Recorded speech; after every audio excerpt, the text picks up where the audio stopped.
বিশ্ব ফুটবল তারকা Cristiano Ronaldo ও তার প্রেমিকা জর্জিনা রদ্রিগেজের বাগদান নিয়ে যখন ইন্টারনেট সরব, তখন বলিউড অভিনেত্রী বিপাশা বসু স্মরণ করলেন তার ও রোনালদোর সঙ্গে এক বিশেষ মুহূর্ত, যা এখন আলোচনার জন্ম দিয়েছে অন্তর্জালে। ভারতীয় সংবাদ মাধ্যম এবিপি লাইভের প্রতিবেদন থেকে জানা যায়, সম্প্রতি বিপাশা তার ইনস্টাগ্রাম স্টোরিতে শেয়ার করেছেন 2007 সালের এক থ্রোব্যাক ভিডিও, যেখানে দেখা যাচ্ছে তিনি রোনালদোর সঙ্গে একই মঞ্চে দাঁড়িয়ে আছেন। সেই বছর পর্তুগালের লিসবনে অনুষ্ঠিত এক অনুষ্ঠানে একসঙ্গে একই মঞ্চে ওঠেন তারা। ভিডিওর ক্যাপশনে বিপাশা লেখেন, এরপর আফটার পার্টিতেও দেখা হয় দুইজনের।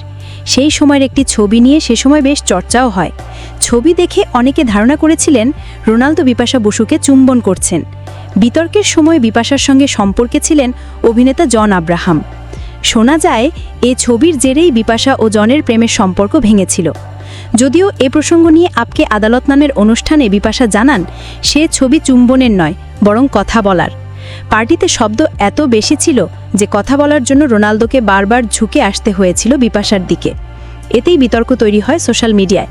হঠাৎ রোনালদোর বাগদানের পর নায়িকার এমন ছবি প্রকাশ ভক্তমহলে জন্ম দিয়েছে নানা প্রশ্ন।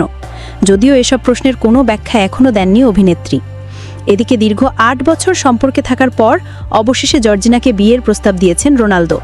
আংটির ঝলমলে হীরের ছবি পোস্ট করে জর্জিনা লিখেছেন, হ্যাঁ, তোমাকেই চাই এই জীবন আর সব জীবনে। 2016 সালে মাদ্রিদের একটি গুচি স্টোরের প্রথম দেখা হয়েছিল রোনালদো ও জর্জিনার। বর্তমানে তারা 5 সন্তানের বাবা মা। তাদের 5 সন্তানের নাম ক্রিস্টিয়ানো জুনিয়র, যমজ সন্তান ইভা, মাতেও, আলানা এবং বেলা।